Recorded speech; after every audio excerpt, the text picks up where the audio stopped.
I guess one of the difficulties that all of the people talking at the conference in honour of Akon Rinpoche's life that we're all going to have is that it's very difficult to feel that we're able to speak for him, because so often you'd say something to Rinpoche and he'd say, yeah, it could be like that, in this kind of very self-effacing way, almost as if there was nothing that could be grasped onto.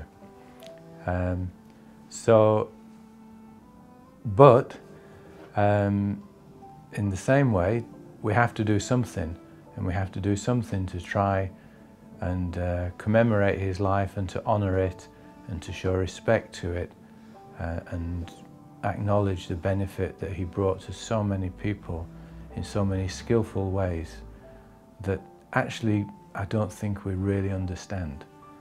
So I don't want to think that I'm speaking for him,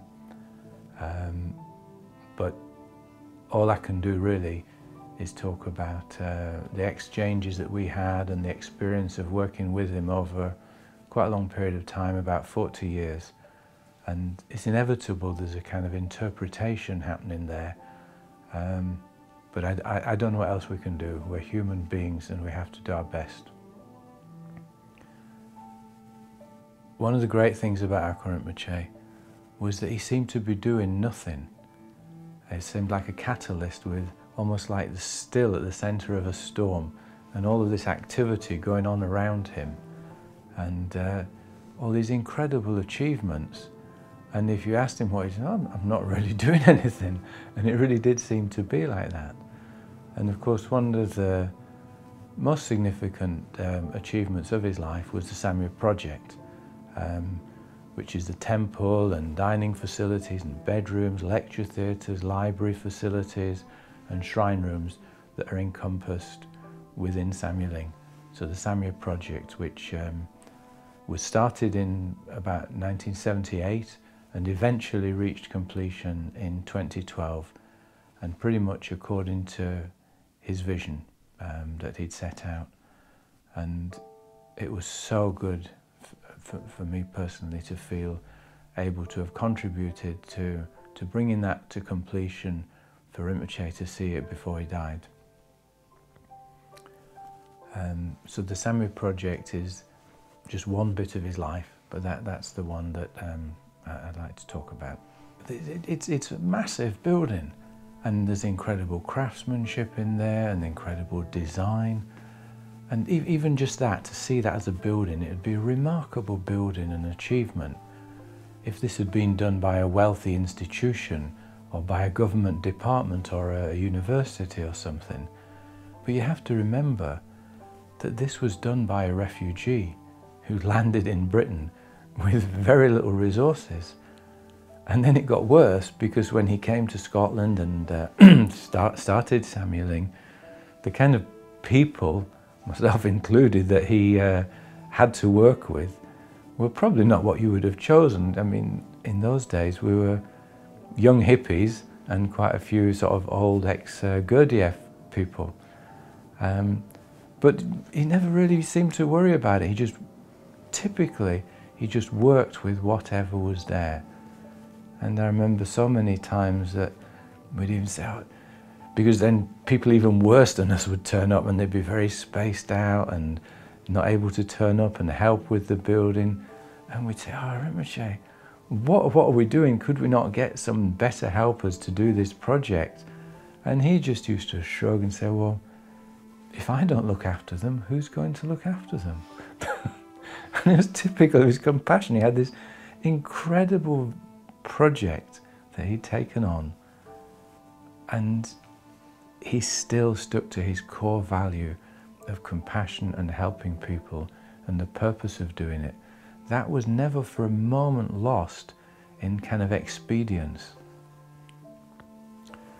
So the story is that Rinpoche had about £50 to his name, and really the project came about when he'd been to see His Holiness the 16th Jawa Karmapa, and Rinpoche's devotion to the Karmapa is just beyond belief. Whenever he talked about him,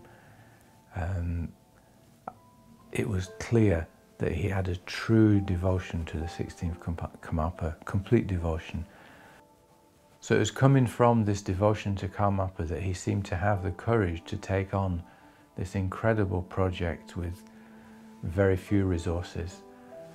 He went one time to India and met with Karmapa and basically came back and said to us, we're going to start and build the Samya project. Karmapa's given his blessing, that's it, we're going to do it. And we're all, but Rinpoche, it's impossible, we can't look after the buildings we've got, we don't have any money, we don't have any people. But it was not for debate, we were going to build the Samya project. Although I don't think our devotion to Rinpoche in any way was like the way that he was devoted to Karmapa, he certainly inspired so many people to work on the Samya project. And it's as if his pure vision, wisdom and compassion and his reasons for doing this kind of resonated with people in the West, and our wish to do something positive, to do something from the heart, and to do something that would benefit other people. So we were living as a small community, but it wasn't like a commune that was inward looking. There was this real sense that we're doing this to have some real positive benefit for the world, or at the very least, so that when people come to visit Samyeling, they go away feeling happier and more at peace with themselves.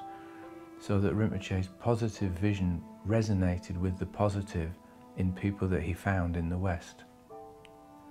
It was a very unique project, I think, for many ways, but